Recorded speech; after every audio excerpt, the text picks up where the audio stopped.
کراچی کے مصروف بازار میں ایک مشہور تاجر جناب فہیم الدین کا کاروبار ہر دن پھل پھول رہا تھا۔ کپڑے کا بڑا اسٹور، بڑی گاڑی، عالی شان بنگلہ اور سب سے بڑھ کر شہرت۔ لوگ اس کے کاروباری ذہن کی تعریف کرتے نہ تھکتے، لیکن بہت کم لوگ جانتے تھے کہ یہ سارا نظام ایک چیز کے گرد گھومتا تھا: لالچ۔ فہیم نہ صرف سستا مال مہنگے داموں بیچتا بلکہ ملاوٹ، جھوٹ اور دھوکہ دہی اس کے روزمرہ کا حصہ تھے۔ وہ عام لوگوں کو فریب دیتا، غریب گاہکوں سے بدتمیزی کرتا اور چھوٹے تاجروں کا کاروبار تباہ کروا دیتا۔ لیکن اس کا ایک پرانا ملازم، رفیق، جو کہ مسجد کا نمازی اور بعمل شخص تھا، ہمیشہ اسے کہتا: صاحب، منافع بری چیز نہیں، لیکن حلال کا خیال نہ رکھا تو یہ دولت قبر کا بوجھ بن جائے گی۔ فہیم ہر بار ہنس کر کہتا: رفیق، یہ سب دنیا کی باتیں ہیں، کاروبار میں سمجھداری یہی ہے کہ موقع دیکھ کر فائدہ اٹھاؤ۔ رفیق خاموش ہو جاتا، مگر دل ہی دل میں فہیم کے لیے دعا کرتا۔ پھر ایک دن ایسا آیا کہ ملک بھر میں کپڑے کی درآمد پر پابندی لگ گئی۔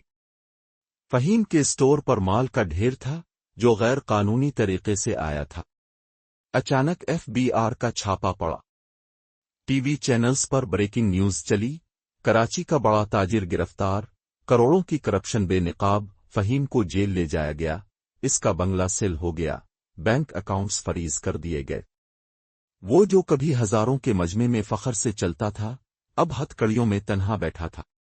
جیل کی سلاخوں کے پیچھے اس نے پہلی بار قرآن کا ترجمہ پڑھنا شروع کیا، اور سورۃ التکاثر کی یہ آیت اس کے دل میں آتر گئی: الیاما التوزارتما المک ابنرے، تمہیں مال کی زیادتی نے غافل کر دیا، یہاں تک کہ تم قبروں تک پہنچ گئے۔ وہ چیخ پڑا: تا اللہ، میں نے کیا کر دیا؟ مہینوں بعد جب وہ رہا ہوا تو کچھ بھی باقی نہ بچا تھا، مگر اس نے توبہ کی، مسجد کی صفائی شروع کی اور اللہ کی راہ میں مال خرچ کرنا سیکھا۔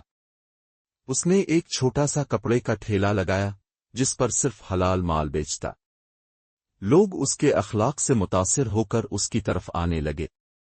رفیق، جو اب بھی مسجد میں پیش امام تھا، ایک دن اس کے پاس آیا اور بولا: دیکھا صاحب، یہ منافع اصل ہے جس میں ضمیر مطمئن ہو اور رب راضی ہو۔ فہیم کی آنکھوں سے آنسو بہنے لگے۔ رفیق تاب ہی سچا دوست نکلا۔